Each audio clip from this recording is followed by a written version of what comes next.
For those with good taste.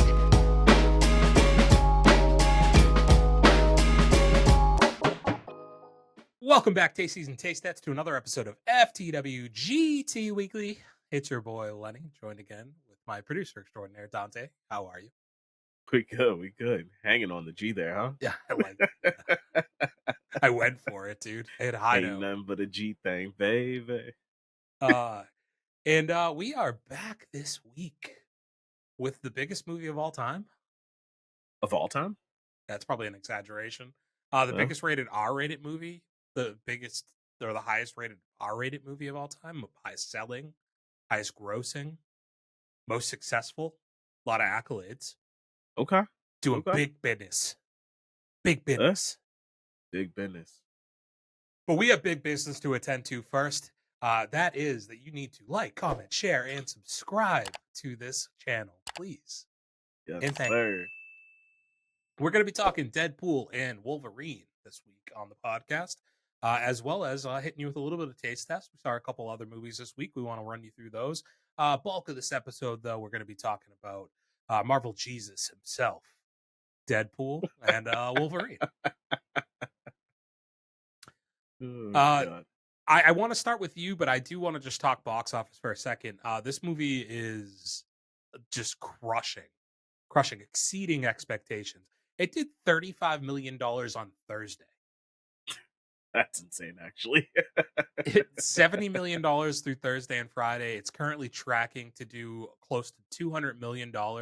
It was estimated previous or like projected to have been getting to 160. So it's blowing like the doors off that estimation.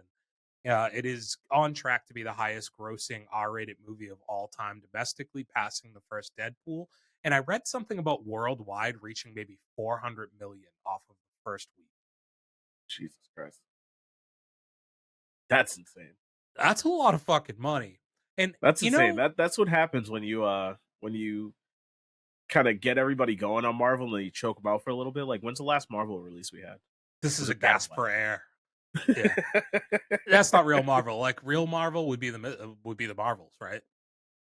Yeah, shit. Like cinematic universe would be the Marvels, you know? Okay, yeah. Yeah, and I think you're right. I think like this shows like if you have something that people look forward to from Marvel, it's still going to do huge business. It's just like they haven't given us stuff to look forward to, and like there's no story build up, so these side character things aren't really working. But yeah, this is showing that there is still legs, and if you have big name people and you have characters that they care about, that they consider A-list people, even though he's not an Avenger yet, it is like it's gonna do big business, man. Like it's impressive. My theater was full. I want to hear about yours though, because you saw the 3 o'clock showing. Yeah. So you went to the. Was it considered a fan event? Is that what it was considered? Anything different about that, or just no? Like even like as far as like the screening itself, there was not even like a quick like blip from the cast or the directors or anything. It just screened like a regular movie. Did they tell you? Because your thing was like you had to. You know what's the other thing? And yeah, there was like a sweepstakes or a chance to win something. I don't know. I haven't checked up on that. But the other thing is, I remember distinctly when I signed up for it and that whole like sweepstakes thing. I was also supposed to get a keychain. I didn't get my fucking keychain. Not that I really cared about it, but like, no, they usually hand that to you when they scan your ticket. Yeah, they probably kept that shit for themselves. Yeah, motherfuckers. I get my keychain. Wow, full theater for 3 o'clock, bro. Not full theater for 3 o'clock, just full theater. Like, yeah, fucking insane. Parking garage for South Bay, full, like packed for my showing. Bro, like it was so full that those like 3 or 4 rows in front that nobody ever sits in. Yeah, those were full. Like maybe 4 or 5 open spots in that front section. That's how fucking full it was. So do you attribute that to excitement? Do you also attribute that maybe to people not wanting to get spoiled? So like I want to be in the first showing so that I can already be in the conversation. I can already have an opinion. I can already know what's going to happen before anything leaks out. Because like I saw today, funny enough, our guy, Hey Archer, Nerd Affiliated, shout him out. he was like, it sucks that like two of the cameos have been spoiled already by like Mm. bigger like vlogs or like something, you know. And how much do you think that attributes to why people might have wanted to hit the 3 o'clock? I think honestly, all of that attributes to it, right? Like, there's people that are just diehard fans of it, and if they can make it work, they're out for that showing. There's the people that don't want it to be spoiled for them. They'd rather hold that knowledge before anybody gives it to them, unwillingly or whatever. Um, it's something a lot of people look forward to. Like I said, like they were choked out from Marvel release for a while, and like a lot of people still really hype for that stuff. Yeah, I can at least say for myself from like a hype standpoint, I did find myself throughout the day being like looking forward to this. Like it's like I was working and I'm like 9:30 showing. Like when we see Thursday movies every week, and like Yeah. there's movies I look forward to all the time. Like I'm an avid goer of the cinema. But there's definitely Uh some we just go to out of like obligation, I guess. So like, just yeah. because we're going to. Yeah, or a list that like we're just trying to stack shit onto. But I yeah, guess this something about was that later. yeah. I This had a failed is attempt. fuck. Okay, that's interesting. Yeah. This is like one of those ones though, yeah, where I was like, dude, I like Deadpool is I think a character off of those first couple movies, and I'm a Ryan Reynolds fan generally speaking, but like he like I was gassed up for this. Like I was excited to go in. I wanted to see what they were gonna do. Like Yeah. I was pretty amped for it. I don't want to spend too much on like non spoilers because like I kind of just want to talk about the movie. Just jump right into it. Yeah, but So like run through a couple general things first. I guess like overall opinion on the movie itself. I want to hear yours first, actually. So like what were your thoughts? Like how was like we went into it excited. Did yeah. it live up to the excitement? Did you enjoy it? Like what are some of like the baseline thoughts? I mean, I loved it.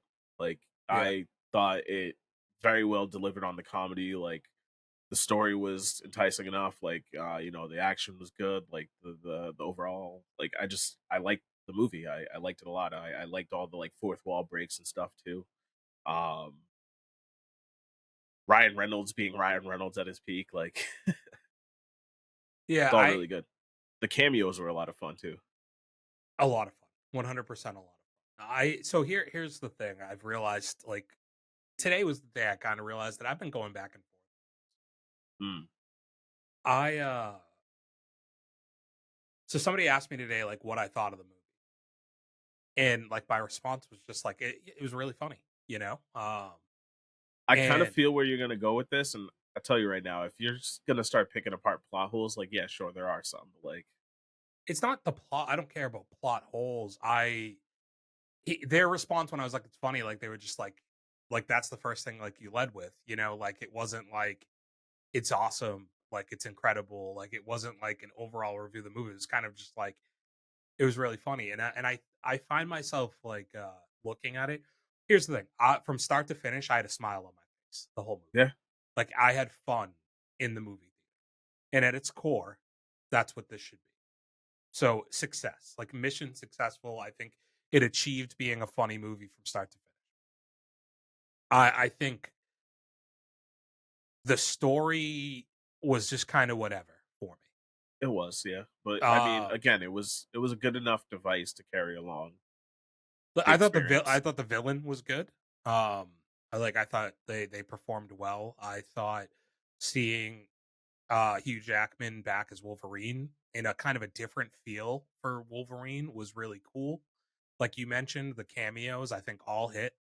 Even like the Easter egg ones that aren't like just like the person, like haven't like finding out who certain things were after the fact have been really cool. You might have to Uh, explain some of those to me later when we get into the spoiler section. for sure, for sure. Um, I just like for it to hit that like next level. You know what I mean? Like to not just be like a fun time at the movies. Like I'm thinking just in the grand scheme of the 45 movies, right? For the year. Yeah, I didn't leave there feeling like the impression that like Dune 2 left on. And it's not fair to compare, but like that's the best movie I've seen this year. That's all I'm saying. yeah, Like even if you want to compare it to other Marvel movies, I just think that like it wasn't perfect, you know? Like it would have been great if there was like all this comedy, but then you also had this like well executed story to go along with it. And so that's where I struggle with like you have to look at this in the totality of the cinematic universe, right? And it, it has to live up to other movies within that cinema. Now it's part of that bigger scheme, you know? And even when I look at like the last like phase that we've gone through now with the MCU, this is the best out of it, but like it's the best out of a lot of bad movies, you know, or less impactful movies. And this is another movie where I struggle to be like, how much did it impact me for the grander scheme of this versus just being really enjoyable for 2 hours to just sit there and like laugh at, like, and I think that that's my struggle. And I don't mean to be overly critical. I have no problems with somebody being like, this was fucking amazing. I think it all goes into like the way you want to like perceive it. It just was really eye opening to me when somebody stopped me and they were just like, yeah, you're like, your response was like, it was funny. Yeah. It's like, cause Mm. like, I don't know what more I would really tell you about this movie uh, than it I was could funny. see this getting broken down from a critical standpoint, but from an average moviegoer's perspective, this is fucking great. Yeah. Yeah. And I think it hits on like you said, fourth wall breaks, pop culture references, like everything. It has a little bit of everything in there. It has some deep cut shit that people probably won't pick up on first watch. Like there is stuff in here, but it's surface level to me. Like there's not a lot of like depth or like substance necessarily to it. With maybe like Wolverine having the most substance of any of the characters in it. Like I don't think we saw a growth in like the Deadpool arc through the No. three movies that he's done. So that I think that was my only thing. So like I highly recommend it. I think it lives up to the comedic value that you've gotten from the other Deadpool movies. It's gory as fuck for a Disney movie. It doesn't hold really anything back for it being with Disney now. Like you're not losing its edge at all. Like if anything, Yeah. funniest thing, dude. I was on TikTok today and I'm scrolling and I come across this lady and it's her and her husband and it says like I walked out of Deadpool in the first 25 minutes and she's like me and my husband went to go see the new Deadpool movie today uh and we left because 25 minutes in they had taken the Lord's name in vain at least 8 different times, and I'm not just saying Jesus Christ, they were saying nasty stuff about our Lord.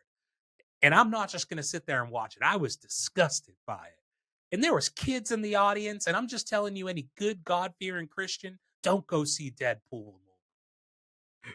Your reenactment of that really hits because of the accent. Like, I can only fully understand where she's coming from because of the accent. Like, and it's like she's not mad. She's just like, she's just like, they fucked up and they said stuff about Jesus, and I'm not cool with it. Yeah. And I'm like, couple things here, lady. He calls himself Marvel Jesus in the fucking trailer. So like you knew it was coming, kind of, if you had to watch the trailer. Secondly, there's way more offensive things that he probably says in this movie Yeah, that for you to be upset at. And if you weren't upset with them, I think you need to reevaluate the things that like that do piss you off in the modern world. Like yeah. this is like borderline, dude. He said some stuff about God. Like what? Like I don't know, man. It was just like a funny thing. And her husband didn't say a word this whole video, and I just imagine he was so mad that he had to leave. He's just pissed. But yeah, like I guess like that's kind of my entry thoughts on the movie. Of course, recommend like people go see this, um, but don't, at least for me, like I don't think it has a ton of depth outside of being just a really funny comedy with some like really cool moments, some cool action moments. Um, yeah, kind of that. Okay. Let's rip spoilers though, because I do want to go further in, I guess, on some of that, and I feel like I have to kind of Yeah, no, we kind of got to go spoilers right off rip. So, Yeah. So hit them with it. 3, 2, 1. If you don't want to hear spoilers, you don't got to go home, but you got to get the fuck out of here. No, you don't got to leave. Just go down to the description, check the time codes. Yeah. We'll get back with you later. Yeah, hit us up in the taste test where I also spoil another movie I saw.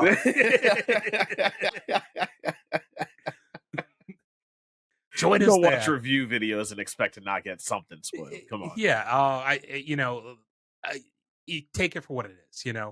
and like go see the fucking movie, dude. It's been out for like at this point you're seeing it on Monday, maybe. Like shit's been out for like 5 days. Like, what do you live under a rock, bitch? Like,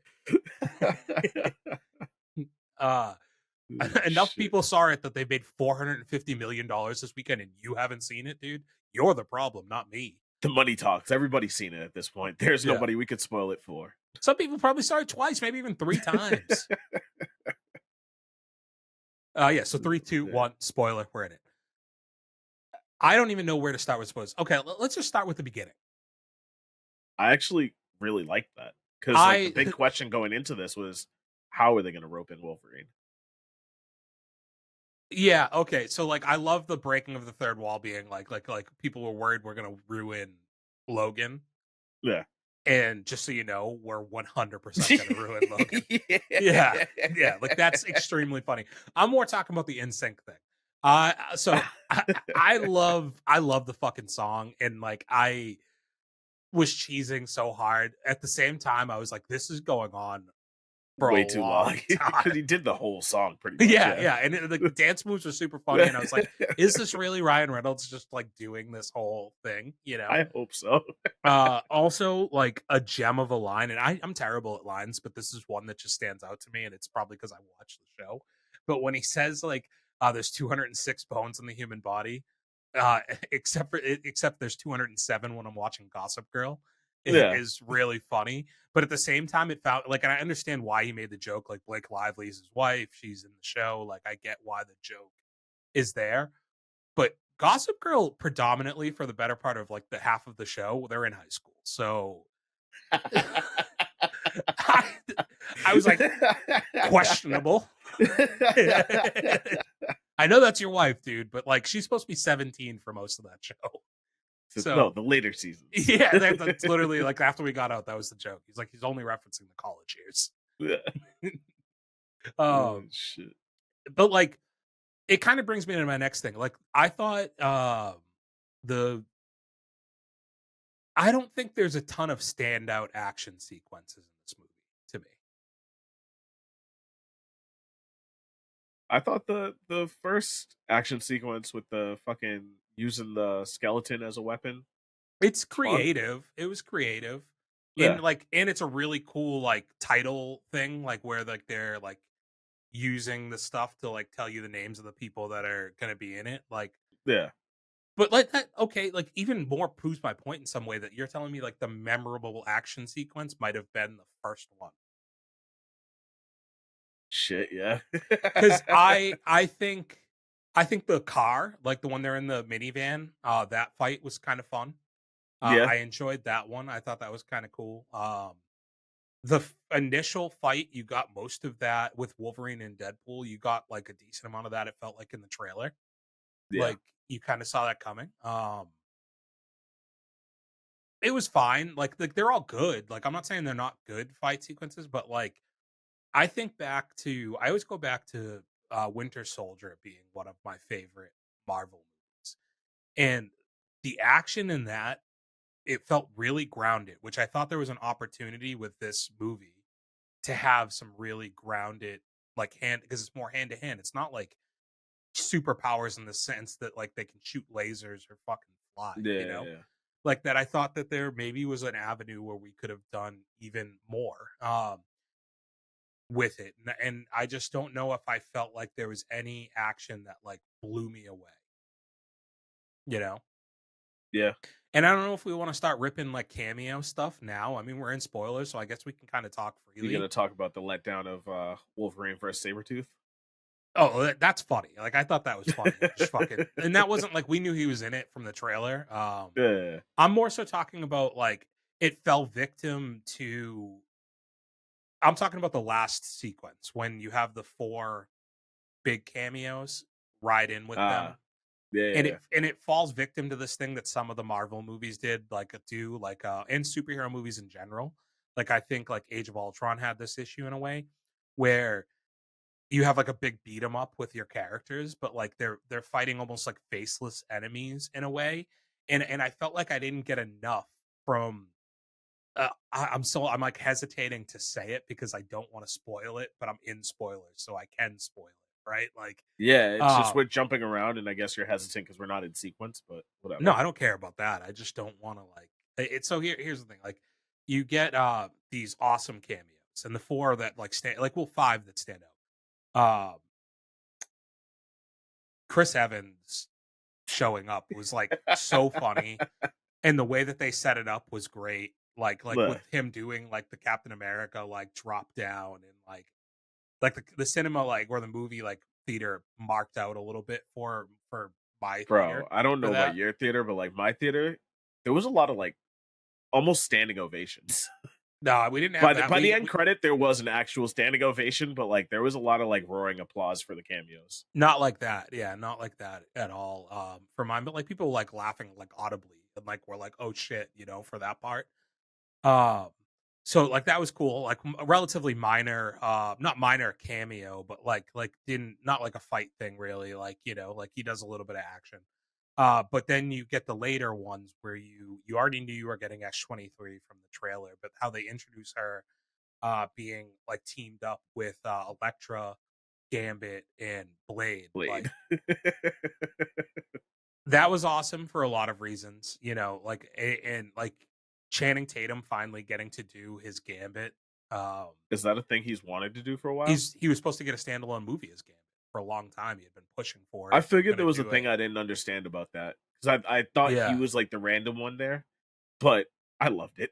Yeah, he was supposed to get it. He was trying to be it for a long time, and then I Can think Channing when Tatum not do accents, or is that just like a bit he does all the time? no, I think that's also just, like, kind of the joke of Gambit in general. Like, I think it is kind of the act.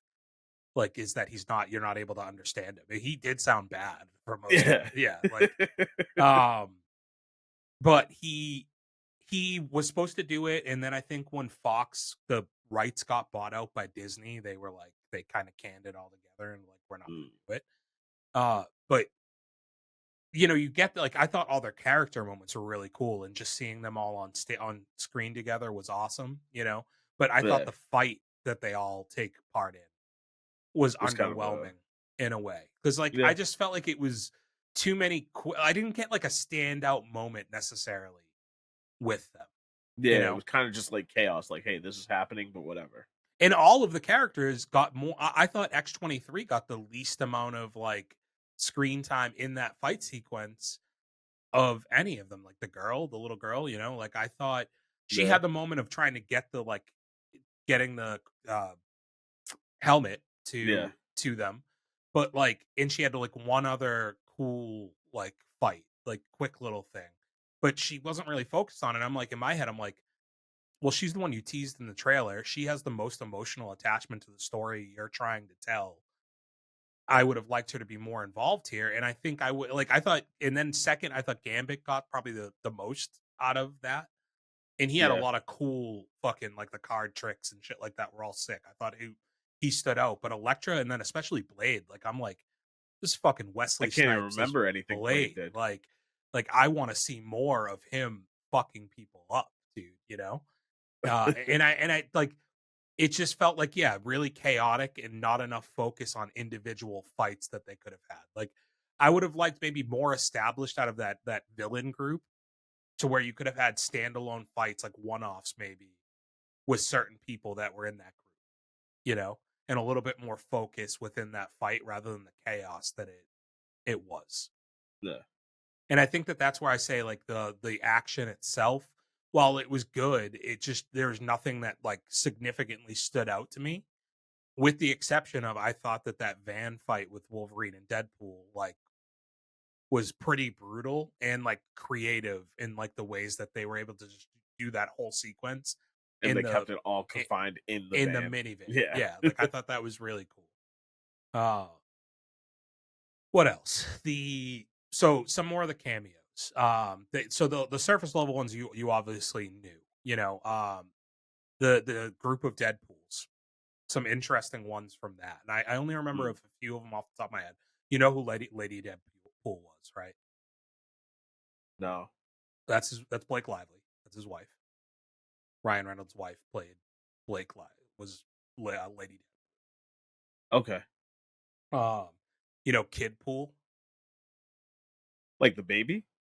Uh, both the baby, I think, and the kid. There was like Kid Pool they were like he's the nastiest one. He like swore at him right off rip. He was like Yeah. the smaller kid.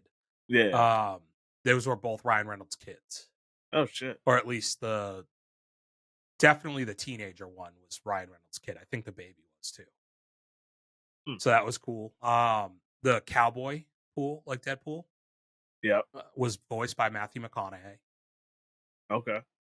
Rob McElhaney from It's Always Sunny, who like owns the soccer team with Ryan Reynolds, was one of the guys that was in the group with the villains. He was the one wearing, the one where he's wearing the helmet and he like says something to him about like looking him in the eyes or something like that. I don't remember Towards the now. beginning, like that was Rob McElhaney, but he was in like a mask, so you couldn't tell it So was he was him. one of the TVA guys. No, no, no. He was one of the ones when they're in the wasteland. That when they go to the Ant-Man open Yeah. arms thing, like that was he was one of Okay. them, basically. Um, those are the ones I remember off the top of my head that were kind of like hidden Easter eggs Huh. in there. I don't think there was any other big ones that we missed. But yeah, all really cool. I think that there's probably even more that I don't know about yet that are going to keep coming out that are like, well, that's really funny that he's in there. And I think that stuff's going to give this movie rewatchability because Some more Easter eggs probably that we yeah, it's missed. just Yeah. stuff to like keep an eye out for, and but like kind of goes back to my point of it being a little surface level with the stuff in this movie. And I think that this movie executed on the cameos the best of any of the Marvel movies that have done it, like what Doctor Strange had. Like, granted, like Doctor Strange had some awesome ones too, introducing parts of the Fantastic Four and bringing back Yeah. Professor X and like shit like that. Like, I think it had a lot of really cool stuff, but this one felt different in that regard. Okay. Yeah. What did you think of the villain, the girl? I thought she was too overpowered to I the mean, point where it's Professor X though, I get that. essentially. Yeah. But like it was almost to the point where like I knew it was going to be like a cheap finishing to it, like the final fight or whatever, which I don't even know if you could call it that, but Yeah, it wasn't a fight that finished. yeah, yeah, yeah. I mean, I thought that like the way that they built up to them being able to like they could have killed her and it was by like a smart strategy. Um I liked like her mind fucking like quite literally. Yeah. Like I thought that was like it's disturbing but like funny and like Yeah. teetered on this line really really well. I thought like she was menacing. Like I thought she was like a good villain in the sense that like she portrayed it well. It wasn't Yeah. like super over the top or campy or anything. I thought she was intimidating in the role, which was great. I liked the backstory of being like the sister of Charles Xavier. And like I liked all of that stuff. Yeah. I Okay. thought it added something to it. I thought the TVA stuff was it's cool because of Loki, right? Like, but it kind Yeah. of goes back to some of the issues that I think people have with Marvel in a way of like there's so much to watch, and if you haven't watched the If you've TV only watched shows, yeah. you won't understand a large portion of what's going on. Yeah. And they reference did they reference that Loki's dead? I don't think so. I don't I think they thought reference Loki at all. no, they do. She said something about the the the fake magician that came here. And she kills Uh him, and that's definitely Loki. okay. The cameo that I missed, like, that I wish happened in it, and I was waiting for it to pop up at, like, the end, was Owen Wilson. You know? Like, I thought with, Yeah, like, the because you TVA were getting some of the integration, TVA people, like, like, you and the got girl from the show being in it, yeah, I thought, like I was like, "Is he gonna pop up at the end here? Because 'Cause that'd be cool to have Owen Wilson, like, pop up in this." You know? yeah. And it But remind me, the way Loki went, didn't he end up going back to his timeline? yeah, So he I think wouldn't so. have been there. There's variants. I guess, yeah. Yeah, I I like the integration of the TVA stuff because I liked Loki and we've watched it, right? But yeah, I Yeah. just think that like there's a huge missing part of that story for you if you have not watched that. Only other thing I'll say, I didn't like how formulaic Deadpool story is now. What do you mean? So like all three movies have been laid out basically the same, where they drop you in the middle of the movie into like a fight sequence. So the first one starts on the bridge with him like fighting people, and he's like, "Let me tell you a story of how like we got here," basically. Yeah. And the second one starts kind of that way too, and then this one obviously does it as well, where it's like, "Here's how this is how we're gonna start in like the middle of an action sequence," which is cool. But then let's tell the story and get back to this point, you know? I Yeah. don't mind it, but it's too formulaic, I think, when you've done it 3 movies in a row, basically. That I would have liked a little variation on the way, like, they did this, and I think because of that, it almost is like it doesn't separate itself as, like, even though this is the 3rd movie, it's technically, like, it's the 1st iteration of this form of Deadpool, so it's almost like I wouldn't have minded a fresh take in some regards on the way that they told the story. Okay. I don't know. That might be more like like too critical of a look on it, and it's not a big deal. Like it's nothing like I serious, feel you like know. that's something that would more bother me if I watched all 3 movies back to back, but where the other 2 aren't as fresh in my mind, I didn't hate it that much. I've watched the other two pretty recently, you I know, gotcha. in anticipation for this, and especially after the trailer came out, and trying to piece together how they were going to tell the story. And there's things that still don't necessarily make sense to me that probably are completely make sense in totality. Like Vanessa's dead in Deadpool 2. His girlfriend or fiance or Yeah. wife or like whatever, like she's dead. And like the whole idea is he goes to this other timeline, right? Like where they're all alive still, because Yeah. that's the premise there. Um, but then it's like my whole world's gonna end, but it's like, well, it already kind of did in a way, and you like You found a new world, so you you can mani- do you that ma- again. you Yeah. manipulated it to like be a thing, you know. Yeah, so I guess it makes sense, but I just don't know if I loved like kind of just undoing it's like happy thing that you can do with storytelling, and like when you have these time Yeah. travel things that like he could just make it be however he wanted it to be. But that was also like time jump, or was it that he could just go to different parts of his own timeline with that thing for a second? I can't remember. Um I have even less of a clue. Sorry. yeah. I think like I look forward to I might see it again in the theater in all honesty. Just because, well, it's tough, but you never know. There's going to be other stuff, so I don't want to burn out my like 3 movies a week unnecessarily doing it. But I feel Yeah. like I want to go see it again. So I like just I probably will.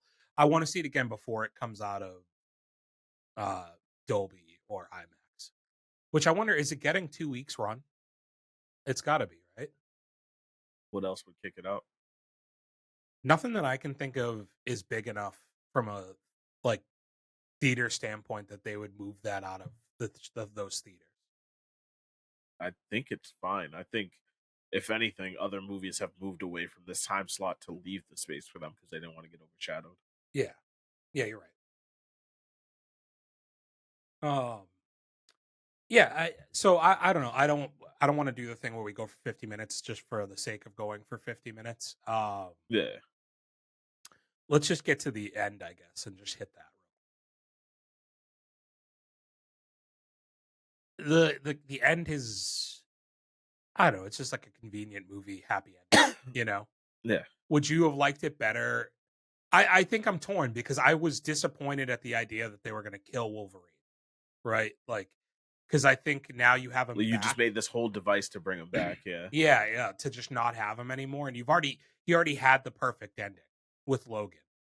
Yeah. So, what's the point in bringing him back when you're never gonna get as perfect as an ending as you got with Logan? So, like, I was disappointed by that, and then you're obviously like, it's cool, like Deadpool's character being like, "I'm gonna, like sacrifice myself." But then it's like convenient to be like, well, it won't vaporize it if there's two people like who Yeah. It's do like, it, oh, we didn't get that detail. like so yeah, I happy ending, I'm fine with it, but at the same time it was kind of like paint by numbers shit, like how can we wrap this up in like a with a bow on it. Yeah. And it kind of takes away that feeling still that you think like you establish this thing between Infinity War and Endgame of like stakes mattering, right? Like you killed characters. And I feel like you're back at this thing again by doing stuff like that where like do are the villains I mean, are the heroes always going to survive? Yeah. And I hope like none of that is they're not going to be afraid to make decisions like they did with Endgame because people are like their movies have decreased in success and performance due to the fact that like Tony Stark's gone and Captain America's gone. Like these characters that had built up to be box office draws for them and like they could come out with movies and make a fuck ton of money and it hurt their business that we're not going to kill off characters or have that threat of killing off characters because we don't want to hurt the bottom line of performance. And the story's not there yet, so I don't think that that's the case yet. It just is like a early little thing that's like worrying me a little bit. I do love that like they shit on basically and like announced through this movie that we're done with that. Like Yeah. that chapter of Marvel never even really started. Like we had a few movies come out, they were all meaningless. We're done with it. Uh it's basically acknowledgement that Jonathan Majors is never coming back, right? So Yeah. like we're not going to recast Kang. We're going to just like I think they're calling this the Mutant Verse, like the Mutant Saga is starting now. Mm. And it's basically a whole new chapter in Marvel and it's just kind of like we had a little blip there. None of those movies did well. Fresh slate again, clean slate will just reboot. Does this mean we'll see like a future of the X-Men under the Disney Marvel? I mean, I think with the Marvels, you already knew that True. Yeah, actually. You're right. like you've already shown some of those Yeah. characters. Yeah, yeah. I think the more interesting thing is, are they going to be all new casted versions of those characters, or are we going to bring back the Marvel like class people? Yeah. Because I think it who played Beast in the end of Marvels? Was it Frazier or was it? Don't ask I me. know you don't. I'm I know you sorry, don't dude. fucking know. I didn't know if it was Nicholas Holet or if it was the guy who plays. What's the guy who plays Frazier? I Kelsey can Grammer. look it up. Kelsey, Thank it's, you. it's Kelsey Grammer. All right. I couldn't remember which one it was though. Who ends that movie?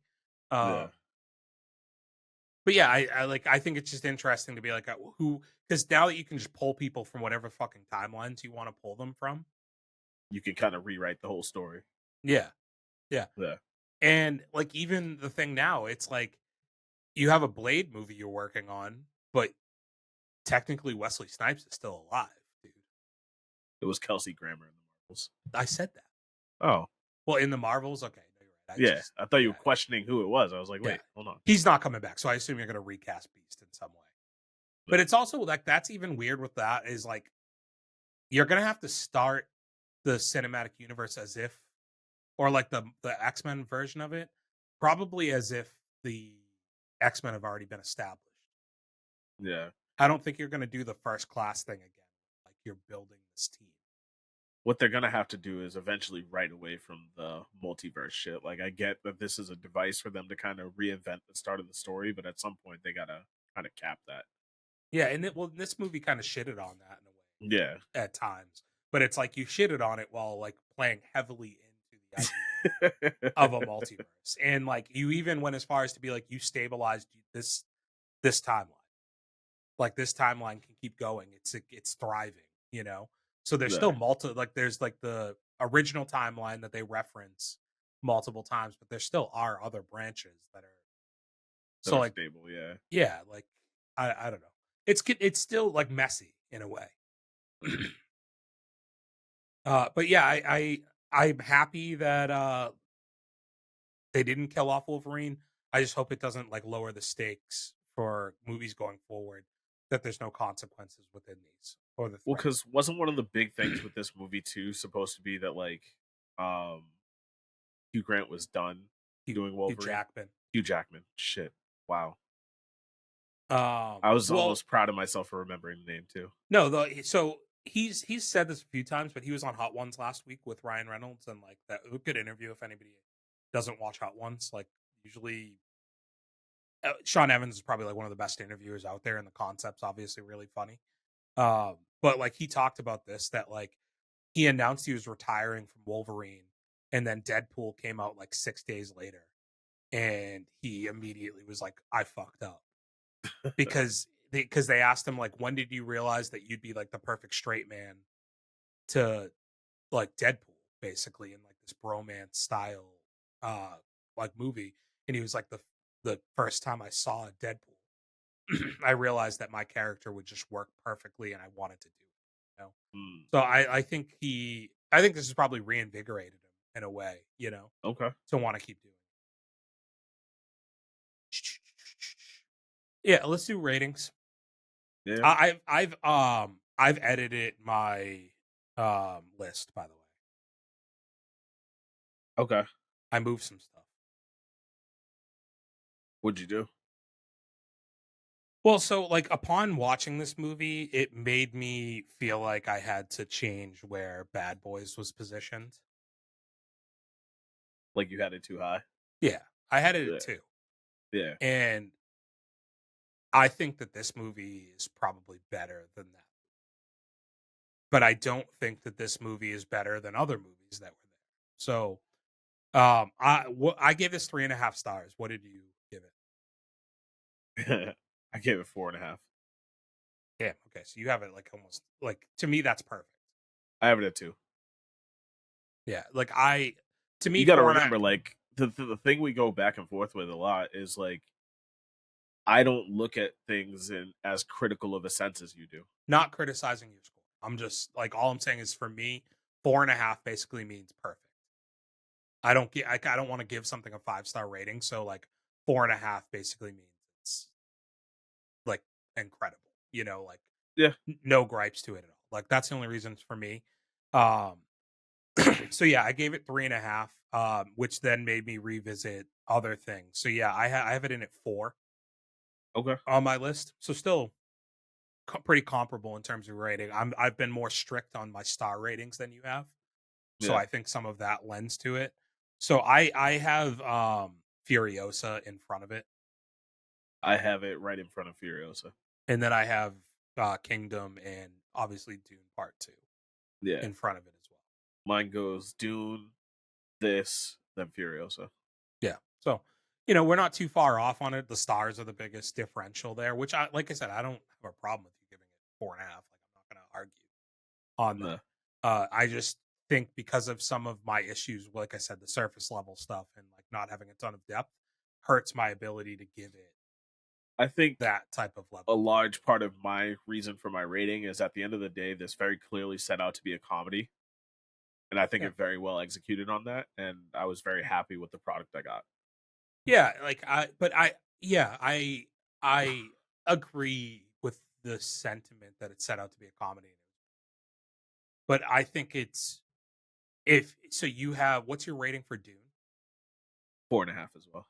Like I don't think that like Dune can be 4.5 and this can be 4. And I think that that's my That's fair, and I mean I've toyed about dropping it to 4, but I I think obviously that have to there just rework has my to be list at some point. But yeah, a differentiator there where like Dune to me for this year is as perfect a movie as I think I'm gonna.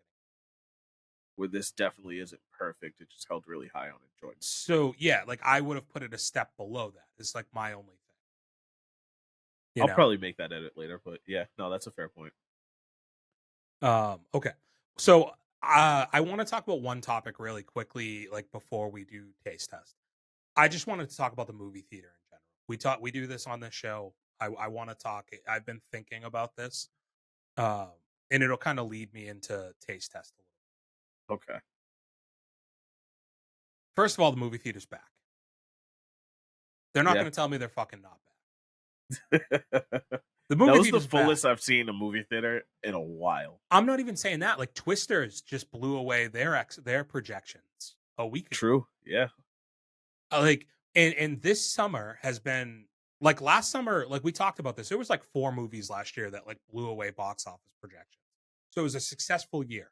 This summer has been way more impressive to me than a lot of other years have been for movie theater. Because there's a diversity in the movies that I'm seeing in the theater this summer that I don't think I've gotten. And like a diversity with quality also being there. So we're getting blockbusters, right? Like we're getting legitimate blockbusters with Twisters, which with Deadpool coming out, like that are very good movies that live up to that summer blockbuster mantra. But we've gotten a fucking Western that was good this summer, right? We've gotten a handful of horror movies that I don't think any of them were bad. Like Eh. they don't blow me away, right? But like I don't think that like I think several of the ones I've seen recently have bordered on just good, Yeah. you know, or better than good, being like the long legs of it, you know.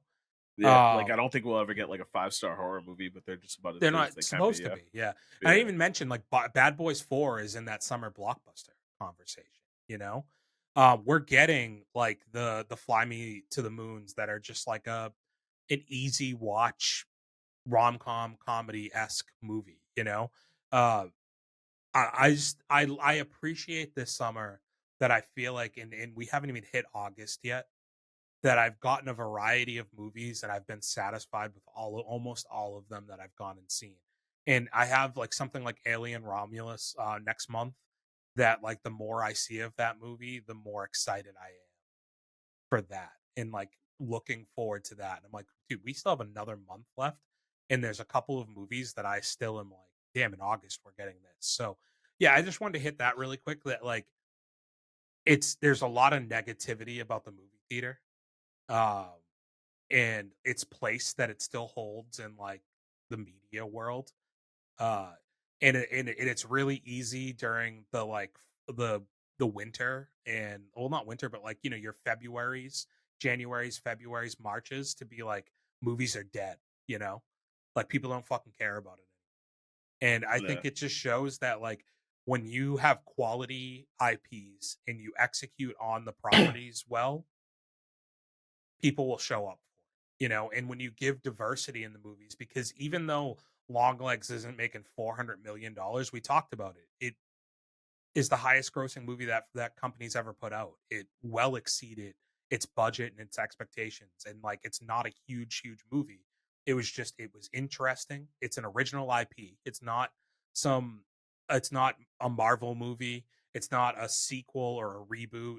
It's not Bad Boys 4, a legacy title. It was a unique IP that exceeded expectations. So I just think it gives you like it gives you some hope that like movies still have a place, and it shows that like good filmmaking will still make money in the theater.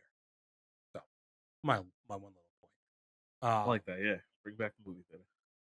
It's not gone. You don't got to bring it back. This is my whole point, Dante. It's Make not movie gone. theaters great again. They've been trying to tell me that it's dead. And I'm just standing here as the guy who's gone to a lot of movies this year and saying, "You motherfuckers told me this shit was dead." They probably were ain't going dead. to AMC Braintree. Yeah. Yeah. Yeah. But hey, here's the thing, dude. In all honesty, you have summers like this, and it For makes some them reason, I thought you were going to lead with they have soda back. no, make soda great again. But no, you have summers like this, and it makes those theaters that are trash like that. It's Gives them a like, reason to renovate. yeah, like AMC starts making money and they're going to say to themselves like, well, that theater hasn't been updated in 20 years. Like, let's do something about that. But when people aren't showing up, they have to cut costs, right? So I don't blame them for AMC Braintree not getting bumped when movies weren't performing well. But like, if you can maintain, and there are stuff coming out this year that may be able to maintain this being one of the most successful years for movies that we've had in a while. Maybe not box office, because you're gonna have the years with like the End Games, the Infinity Wars, and stuff that just did ungodly money. But like totality this year, a lot of different movies seem to be succeeding, at least this summer. So maybe Yeah. you'll get it. Do you have it? Do you have it? Taste. Yeah, I have it. Wait. And if you have it at home, make sure you drop a like, comment, share, and subscribe on this podcast. Jesus Christ. All right, yeah, please do that. Yeah. Okay, so you want to talk to us about Screen Unseen? Before I get to that, I want to Yeah, talk to you about the time your I failure? tried to Yeah, okay. my failed visit. So last week you had brought up how you caught up and we were neck and neck again in the list. And so I took a page out of your book and I just started scrolling the random now playing movies. And I just clicked on one, and shame on me for not reading the plot. I just saw Charlie Plummer. I was like, oh yeah, fuck it. All right, cool. Let's go see where's that's playing. You know, we had just talked about watching Looking for Alaska. You know, I like him as an actor. I was like, whatever he's in, let me check it out, right? And I booked the ticket and I go all the way up to Danvers. Jesus Christ. It's a way to check out a new theater too, but no, they don't in a mall. even, like it's very much in a mall. Like they don't have their own entrance. Like they don't even have like an IMAX or anything in it. Yeah, like it's I've looked at that one before. No, I don't recommend it. Yeah. Okay, so what happened? So I go to the movie. I sit down. And about 15 minutes into the movie, I realized I should have read the plot, because it was about him basically... Damn, how do I say this in a PC way? And maybe finding out that he wants to be transgender. Oh, okay, great. Yeah. It sounds like a great time. And so, you know, first it starts out with like he's like a construction worker, and you know he's got like a little brother and like a piece of shit mom, and they're like struggling, and he's going job to job trying to collect money, and they end up on this. He ends up finding work on this ranch, and it's a ranch full of transgender women. Oh, okay. So it's like that. What was the movie we saw with the group of transgender people? Monkey Man. Yeah, it's like Monkey Man. Yeah, so he finds that he's a liken to one of them, and I was like, oh, okay, interesting, but I don't know if this is the main theme of the movie yet, so I didn't think anything of it. I was like, whatever, I still don't know what this is. Sitting through it. But then there's like a supermarket scene where like he bumps into them and they like start putting makeup on him and shit, and I was like, I see what kind of movie this is. I feel really bad for getting up and walking out because I might offend like the other 8 people in here, but I can't watch this. Yeah. And there was like a voice in the back of my head saying, just ride it out. You'll get to check another one off on your list. And I was like, I can't do it. head down. I gotta walk out. Yeah, don't make eye contact. Did you stand up and say, I'm an ally? I almost wanted to. I wanted to just turn around and announce like, hey, I'm an ally. I'm all for y'all. I just, not for me, you know? Yeah. Didn't know what I bit off more than I could chew. Like, and I think just before I got up too, because like I actually sat in the last row because I didn't know what the layout of this theater was. I thought it was going to be more like Braintree, and it's actually more like South Bay, where it's like slanted up. So like the last row is actually really far back. Mm-hmm. But is the exit on that side, or is it the exit you had to walk to the I had front? to walk down past everybody to the front. Yeah, okay, yeah. But the reason I mentioned that I was in the last row is because right before I got out, I was like, let me just double check something here real quick. And I pulled it up and checked the plot, and I was like, oh yeah, no, I'm leaving now. What are the Letterboxd reviews? I actually didn't look at that. The movie's called National Anthem, by the way, which again leads you to believe nothing of it being that kind of thing. It doesn't. Like in I don't know. We're on a slippery slope here, but like Yeah, that's why I said like it's weird to bring up and be like, "Yo, this wasn't for me," without like trying to sound like I'm bashing them. It's not something that was going to be for my enjoyment. Yeah. And like, But yeah. the Letterboxd reviews are phenomenal by Letterboxd review standpoint, with an average of 3.9 stars. Yeah. Well, I think part of that is like when you have a targeted demographic, like, and it's like, They promoting that, they're going to ride and for then it. there's also Yeah. not a ton of like this type of stuff that ends up in the theater. So like, Yeah. Yeah. Well, and of course, obviously you they're had going to to go be all the very way to into that. Danvers to see it. So, Yeah, I think my options were Danvers, Boston Commons, or Framingham, but I don't think the Framingham time was going to work out. in like going to Boston Commons, like I won't do it. I don't think. No, the main reason Danvers was going to be okay was because it was going to line up with I had to pick up my aunt from the airport at midnight, and it was like a 9:30 showing, Mhm. so it was going to work out. But I ended up just like leaving and like cruising around for like an hour and a half. Yeah, I like it's tough. I don't think you should like have to feel bad for like getting up from something and like not for me. Um, but it is at the same time. I don't know. Like it, like I said, it's a slippery slope. I don't know what my actual opinion is on it. I think calling it national anthem is interesting. I just think it's leading. Meh. It's like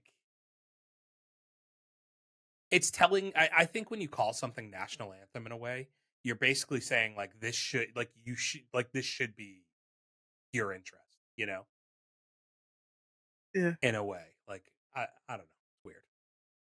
I don't know. I didn't Weird. watch the whole movie to know how the title ties in, so couldn't tell you. Yeah, I guess I'm making assumptions based on the theme.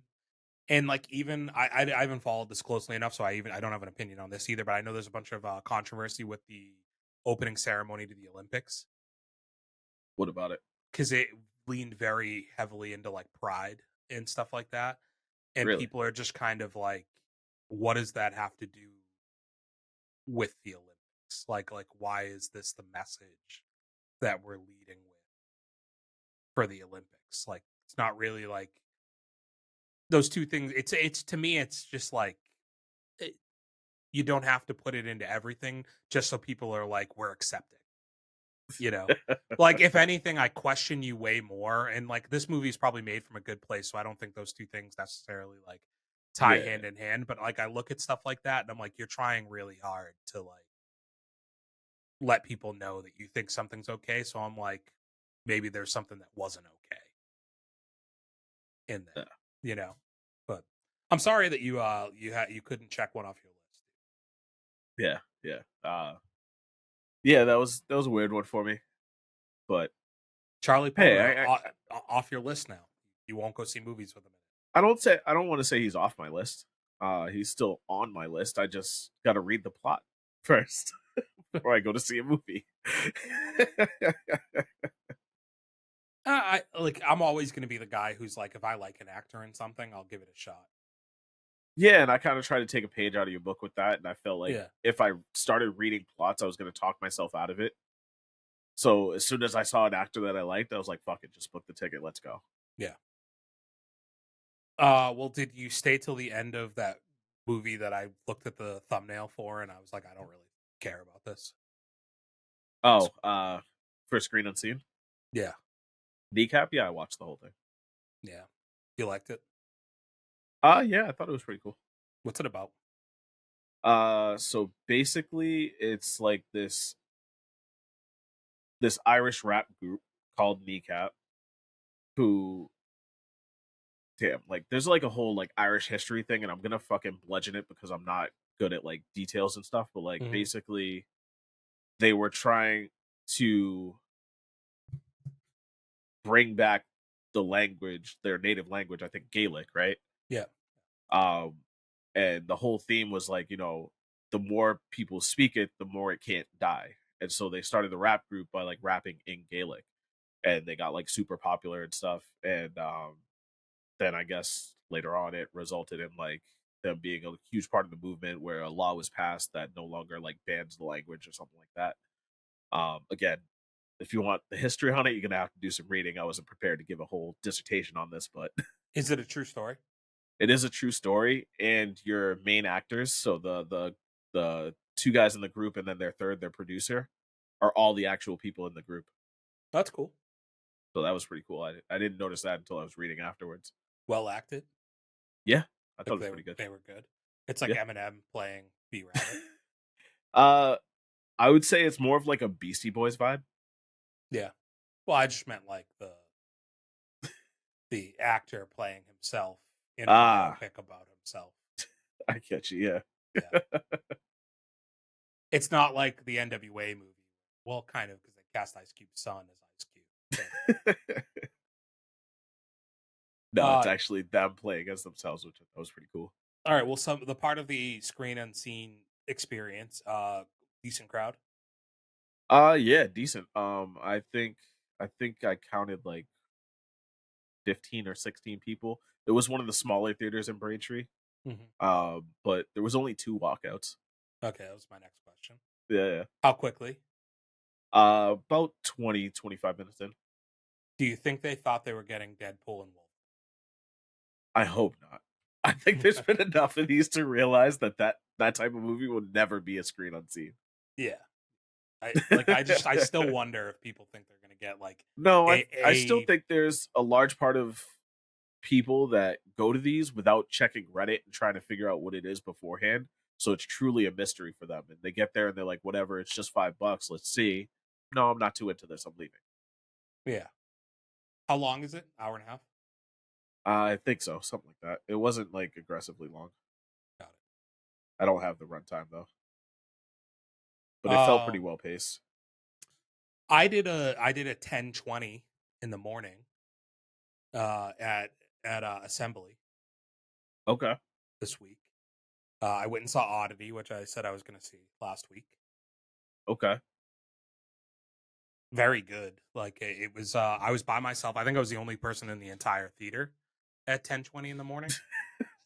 Like I walked in and the kid at the concessions was like leaned back in his chair, like relaxing and like, he was chilling, like nobody's coming here. Yeah, nobody's gonna be at this theater until like noon, was what he was saying to himself. And here I am strolling in. Like, dude, this isn't a breakfast place. What the fuck are you doing here? For my 10:20, like they hadn't even like they had the lady, they had it blocked off where you go to the tickets. Like, so I walked up because the first thing you could walk up to is the concessions. And I walked up with my movie thing. I was like, "Oh, do you have to scan my movie thing?" He's like, "No, you're going to do that over here, over there." And I'm like, "Well, this is kind of backwards. Like, I'm getting my concessions before I go have my ticket scanned. That's weird." That's been happening to me a lot in Braintree now, where like they don't have somebody at the front door, so I walk in, I go to concessions, I get my drink and my popcorn. And they never ask for my ticket. Yeah, like so that's why I thought I would scan it at concessions, because Braintree does have their concessions people scan tickets at times. Usually they ask you, but if you present, but like the last time I asked, like, "Oh, do you have to scan this here?" And they like scanned it, and they're like, "Oh, we need your ID." Then I had to set my stuff down and go get it. So every time after that, I was like, you know what? If I get up to concessions, if they ask for it, fine. But if not, I'm not fucking volunteering it. Yeah, I do the douchebag thing when they ask me for my ID now, where I just like flip open. I don't have one of those wallets. Yeah, like I just flip open my wallet. I'm like, "Is this cool?" And they're like, "Yeah, you're good. All right, thank you." I didn't, because I used to take it out and like show them. I don't fucking do that. I'm cool on that shit. So Oddity, the other part of this is being in a theater all by yourself. A couple things. It was on a laser, like the laser AMC. Okay. I couldn't tell a difference. Like, I imagine that's just similar to like the Dolby screens. Yeah, like I couldn't really tell any type of picture difference for me. But the thing that was fucking me up in this movie, being by myself, I had to look around a couple times to see if I was by myself, because there was a lot of ambient noise in the movie. And like I would hear like little weird noises and be like, the fuck's going on here? Yeah, and I'd look around. And it would freak me out a little bit. So like that, like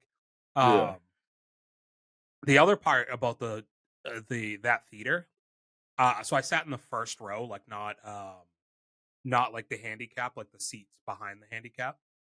Okay. So, because I was like, nobody else is going, I'll sit a little higher up. I'll sit front row. And seats, I love the seats. They were awesome, because like they have like the wide armrest in between, so you could theoretically fit like 2 arms on each one. And like you could also lift them up. So like I was able to do the, like, for a little bit I sat like sideways, like across the seat. But I thought the seats were like super comfortable. They don't like recline, but they lean back. Okay. Like you can lean back in them. And the wider armrest was like a nice little touch, I thought. And also having the bar in front of me so I could put my feet up was cool too. It's crazy that like all these AMC's are so different from each other. Like, I think it just goes to show when they were built, when they were updated, things like that. Like yeah, that's all it is, like that one's newer, right? Like the assembly, like it's fairly new. I think so. Yeah, Because that I don't actually know, but yeah, assembly hasn't been a thing for super long, right? maybe not. I'm not going to pretend to know. So you're not familiar with the like what the movie's about at all, right? I just know it's a horror movie because I did see it when I was scrolling, but I forget what the plot of it was or anything. So it's like this guy and his wife move into a house that's kind of off in the middle of nowhere, somewhere in Europe. And he works at a psychiatric ward, and the movie starts with like a guy knocking on the door when she's at the house by herself while because he works the night shift, and he says like, you just went out to your car, right? Like they're talking through, like it's not like a peephole, but like in Europe they have like the thing where it slides to the Oh side yeah. and it's kind of like a wider opening. And he's just like, and it's this guy, and he's like, did you just went to your car, right? And she's like, yeah. And he's like, I saw somebody like go into your house. And she's just like obviously sketched out because he's a stranger and why is he at my front door? Like what's going on here? And he's like, just let me come in, like I'll check it out, and you if there's nobody there, I'll leave, I promise. And she's just like, she thinks of it, like thinks better of it and doesn't let him in, essentially. And you find out like he was one of the people from the psych ward that the husband works Hmm. in. And she gets killed, and he gets uh held responsible, basically. They say that he murdered her. So a year The husband. later, no, the guy, like Okay, the he was one guy of the from the psych patients. wards. Yeah, yeah. Okay. So he had just been released from like a 10-year sentence because he killed his mother. For like they basically he killed his mom, so he spent 10 years in jail, but like the reason he did it, she was like abusive and stuff, and he finally like snapped, essentially. And that's why he did it. I think that's what it was. So like a year later, he is dating a new woman living in the same house, and the identical twin sister to his ex-wife. He visits her. She owns a shop called like an oddities shop. So like everything in the shop is supposed to be like haunted or like things like that. Hmm. And she like believes in ghosts, and like she can like she's blind, but she can use like things to see into like the past of like what the person saw before they died and like shit like that. And she gets the guy's like fake eye that he had and is able to use it to like see like some of the stuff that he saw before her sister dies. So she goes and like visits the house, and she brings, dude, the scariest part of this movie is she brings a present, and the present is look, can you Google something and pull it up on the screen really quickly? Look up oddities like Woodman. I think this will pull it up. It's terrifying.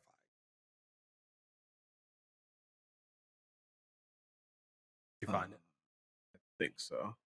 Oh yeah, wow, that's freaky looking. Shit, hold on. Sorry, clicked the wrong button. And so this thing, like the Woodman thing, just sits at the table through like the whole movie, basically. That thing. Yeah, That's fucking it freaky. just sits at the table the whole time, and like I don't know. Are you planning? Are you going to potentially see this or anything? Probably not. So I'll just speak freely Yeah, on it. I mean, even if I do end up seeing it, I don't care. Because there is like a mystery to what's going on here that you're like uncovering.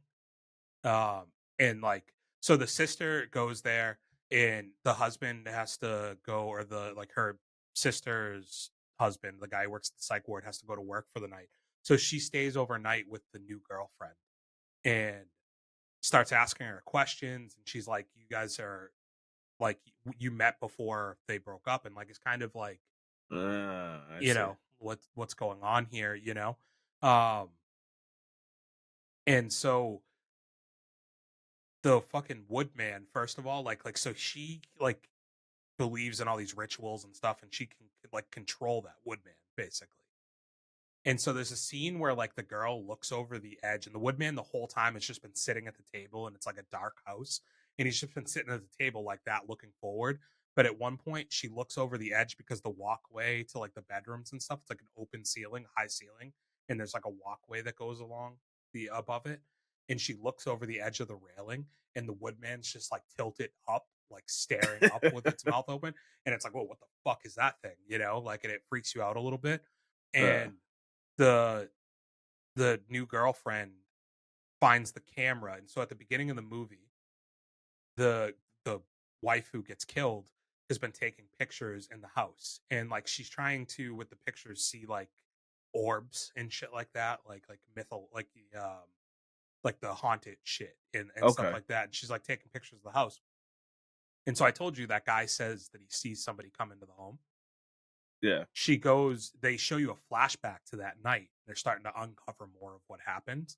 And the girl realizes after she sends that guy away, she decides to not let him into the house to check if anybody's there. He tells her, like, listen, um, stay by the door. Don't go anywhere. Like, if you hear anything in the house, just run. Like, leave and run away.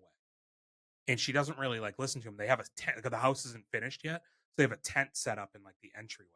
And that's where she's sleeping for the night. So she goes into the tent, closes up the tent, and she starts going through her because she realizes she has the pictures that has been like taking continuous shots while it's been sitting on like a table somewhere.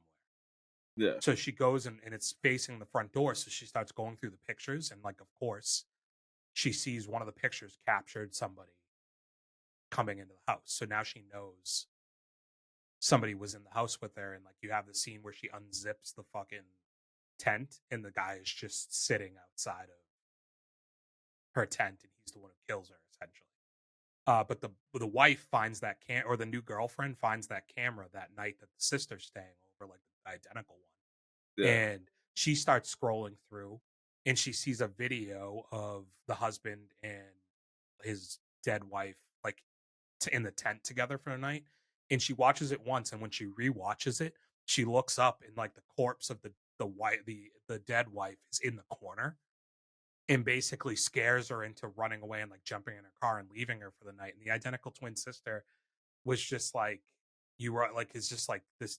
My sister was always the better one, like always the nicer Yeah. one, kind of, like because she knows what the twin sister is now there to do, which is get revenge for the death of her sister.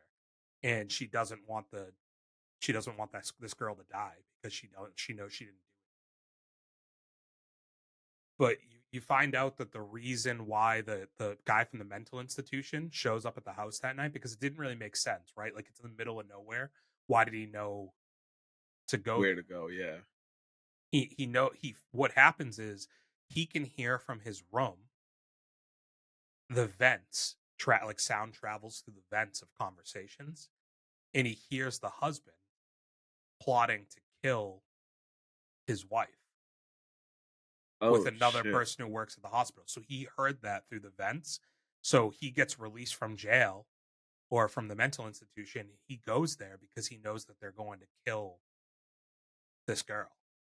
And like that's why he showed up that night. He genuinely was just there trying to Trying to help. save her life kind of. So then you go through this stuff of like now the husband knows that the twin sister is like onto them and knows what's like there's more to the story. He literally accuses the person who actually kills the wife of like killing him and says it over the phone. So that, like I said, she's blind. The husband's like, listen, if you don't believe me and you think I had something to do with it, I'm gonna leave my phone here. And he puts it down on the ground. He's like, I'm gonna go back to the office. I'm gonna call the detective who found that I was not involved with this at all or anything. You can talk to him and he could walk you through like the steps of like that we went through to figure out who was involved in what or whatever. But there's a trap door, or like a door, like a panel that you can remove from the floor, Yeah. so you can like go up a ladder to get from floor to floor. And like while he sets the thing down, he also removes that trap thing and sets it up so when he calls, if she decides to go get the phone, she has to walk across and like The will trap door. fall through to the ground. And he sends the guy who killed the wife back to like finish Get her off, her. basically. But so she falls through the floor, breaks her fucking head open, whatever. But right before she dies, she fucking releases the Woodman, dude. What do you mean releases? So she like has like a curse thing on him. She can control him and has been opting to not do it basically the whole time. But now the guy's there that killed her fucking sister, and the whole point was she was like here to get revenge. Now he's in the house, so as she's dying, she does this whole like witchcraft thing and like summons the fucking Woodman, who's now like up walking around. What the fuck? Yeah. Um, it makes more sense, I think, if you watch it, but like Okay. it's fucking good, man. Like Huh. it was legitimately good. Um, Where did this rank for you? I have it at 24th, 3 stars. So like you know, like middle, like literally like middle of the pack, But I essentially. think It's we've deemed that like 3 stars denotes a pretty good horror movie. yeah. Like I would recommend watching it if you're into like horror movies, like not a little Yeah. off the beaten path for like my genre of horror movies, but I was like happy I went and saw it. It had like a really tense vibe the whole time, and like the mystery aspect of like watching shit unfold and the story kind of line up and stuff like that was all really cool. Okay. That's my one thing for the taste test. The only other thing I did go to I went to the Blink 182 concert last week. Pretty awesome. Yeah. Yeah, I saw that. Yeah. Me and Charlie Baker Yeah. hanging out at the Blink 182 concert together. That was so crazy, man. So like anybody who's not from Massachusetts, like Charlie Baker was our former governor, I believe. Yeah. And like I want to tell a story, but I can't really tell it on here. I'll tell you after. But like essentially we didn't have tickets into the area that we were in. We got into it. Like so the Yeah, I tickets were already know. expensive for the Yeah. Blink 182 show. Um we were supposed to be sitting like one of the front rows, but not in general admission, not like in the pit at Fenway's really small. Like it's Mm. not really it's like a very small general admission section. So we were supposed to be sitting like a row back. And we get into the general admission section, and all of a sudden like I come back from getting like beers or like something like that, and like there's just people like Charlie Baker's like standing next to us, taking like bunch of people coming over to take pictures of him, uh like jeans up to his fucking belly button, shirt tucked in, but Oh, he's rocking a Blink 182 shirt tucked into his jeans, and it's him and his wife, dude. It's not like him and his teenage kid or anything. It's him and his wife, so like they're both like middle aged, and you're hell yeah. like, okay, like, is this like a political thing, like a thing to kind of get yourself out and be seen? And it's like, no, like this, they start playing songs, and he's like singing the songs, like he's into it, dude. Like, Yeah. so that was really cool. He was super into it. But Blink was like a ton of fun. They sounded amazing, and like they had that like old school Blink vibe where they were being very funny in between their songs and everything. And it was a show, truth be told, that like I had a chance to see them the last time they were here when they played TD Garden, and I thought that like the tickets for that I thought were too expensive. I spent more on this ticket, and I was like, I by the end of it, I was like, I'm glad I went. You know, it was cool. Okay. I thought it was funny because I remember you telling me you were going to a concert that night, and then here I am scrolling Instagram later, and I just see the picture of Charlie Baker, and I'm like, oh, okay, cool. And then I was like, wait, hold on. Who's I that zoom guy? in, and Yeah, I was like, that guy looks a lot like Lenny. Holy shit, it is Lenny. yeah.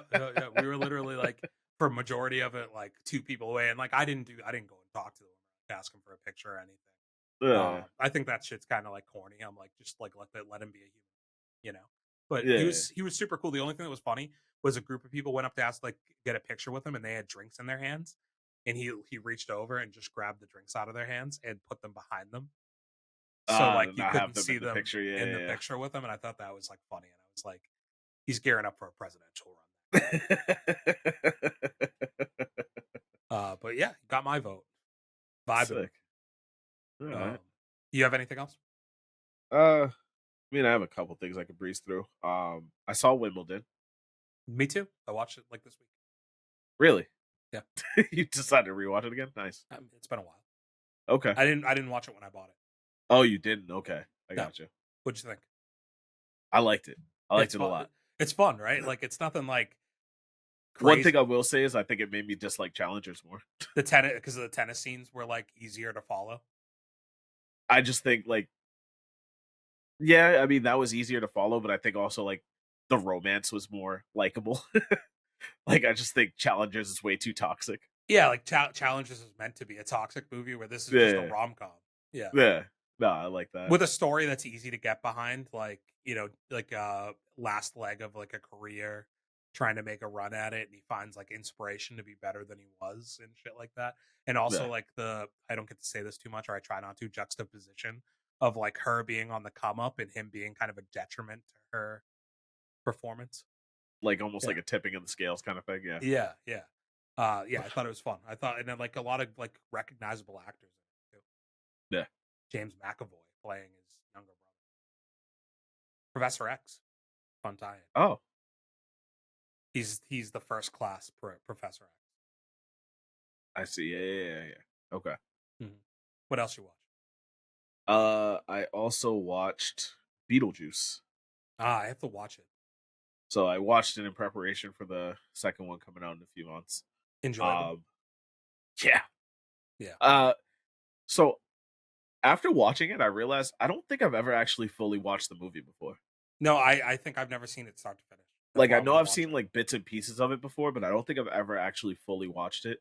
I It's didn't realize it was as old as it was. I thought it was a 90s movie. It's from 88. No. And it's just like testament to like one of those characters that you feel like you know without ever having to see the movie. Yeah. Legit.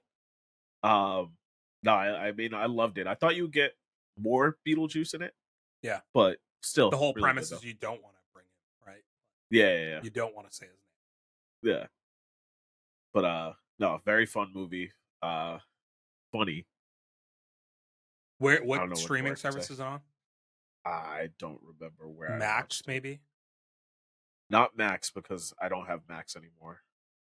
I can tell you right now, but I think it was Hulu if I remember correctly. Okay, so I can watch it on Disney. Fuck, now I can't find it. If you just go to Letterboxd, it'll tell you where it is. Oh yeah, true. It's not really that on big. Prime. Prime? Okay. All right. Yeah. So I'll check it out. I watched It Follows. That was something you were telling me to watch, right? Well, because it's got the chick who is in Long Legs, yeah. and I had watched it once, but it didn't really resonate, and people really like it. And like, it's a very. Do you know the like concept of that movie? No. So basically, like you can't like if you, it's all about like a person carries this like curse, and they have to fuck somebody else to pass the curse on to the next person. Okay. And like once you're the person who carries the curse, like these dead people basically like the only you can see slowly follow you, and if they touch you, they'll kill you. So you're I feel running. like I watched something with her in it too, and I can't remember. Yeah, you're running away. She's running away the whole time, and the only way she can pass it on to somebody else is if she fucks somebody. And then if you fuck somebody and they get killed, the curse comes back to you. What the fuck? Yeah, I don't remember what I watched with her in it, but I definitely watched something else with her in it. It was a rom-com or something. It was good. I think they are going to make a sequel to it too. Huh. I'll have to figure that out later. Damn, that's going to piss me off. She mostly does horrors. No, but this was like a rom-com or something. It wasn't a horror that I watched. This is Aura. Ramora. Ramora. Haram. Harambe. A horror rom. Yeah. Another name for a porno. Yeah, you little rom whore. All right. What else did I watch? Oh, here's something. I watched a movie called Small Engine Repair. Yeah. Meh? Yeah. Do you know what it is or no? No. Doesn't sound like a name I want to hear. It actually has nothing to do with small engine repairs aside from that's like the main setting of the story is there's like a shop Is there That's like a small actors that are repair shop. relevant in it? John Bernthal. Okay, sounds like a I think it was actually pretty solid though. movie. Well, he's a great actor. I'm not surprised. Yeah. It's just like it sounds like it was dry and probably a little boring. I mean, it's definitely airing more on the side of drama, which I know you don't really care much for. Um, but basically, to over summarize, it's this like group of like three like childhood friends, John Bernthal being one of them. And one of them gets like locked up, and like the other two have to watch over his daughter for a little bit. Then like when he gets out, he's like trying to get his life back together and everything, but then the mother comes back into the picture, and she's got a whole mess of like drinking problems and whatnot. And then I don't know, I mean, do I spoil it? Like there's like a whole twist that's kind of like the point of the movie that if I give it up, it's like it almost makes it not worth watching, but I won't spoil it, I guess. But yeah, no, there's a fun twist in there that like, or I shouldn't say fun, but like there's a very entertaining or gripping twist. And that streaming service that people can watch this on? I think I watched that one either on Prime or Hulu. It sounds like a Prime movie. I think it is Prime because I watched a lot on Prime recently. That is Hulu actually. Oh, okay. I didn't expect it to be Hulu.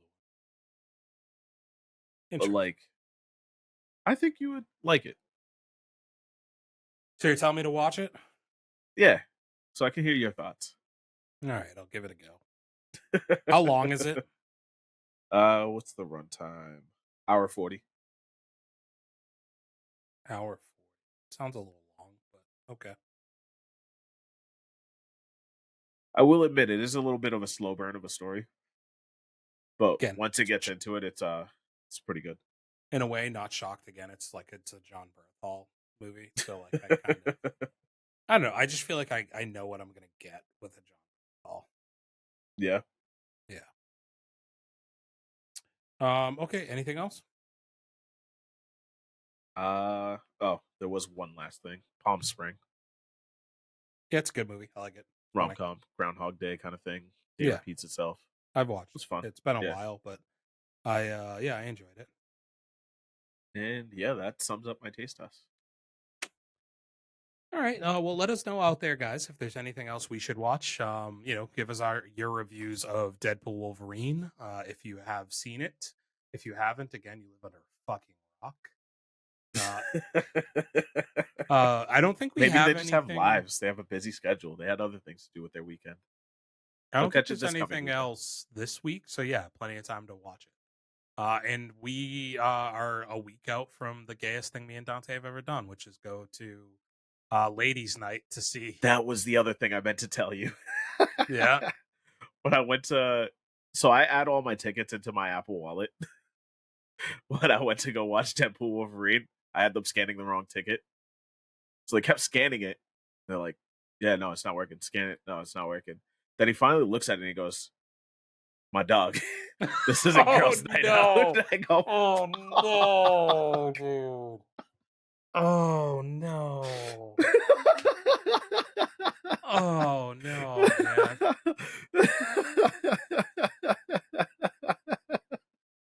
He just looks at me and goes, my dog, girls' night out. I go, wrong ticket. I'm going with my boy. And that's a shame that you'll see from us in a couple weeks. Yeah. Because of course it has to be labeled a girls' night out. That's tough. Look forward to that review. Yeah, that'll be great. As self-deprecating as we get is going to an early showing that's called Girls' Night Out. Oh man! But is if it you gay? watched this long in the video, please call us out for it in the comments. Yeah, is it gay to see a movie that's going to be 90% to 95% women in the theater with us? You tell me. We might be onto something. Tell me. Yeah. Well, shooting fish in a barrel is what I call that. We're invited to the slumber party. Mm-hmm. And if you think we're going to get some, make sure you like, comment, share, and subscribe on this video, please. And until next week. we bid you ballet adieu. Peace out. Bang, bang. Skeet, skeet. For those with good taste.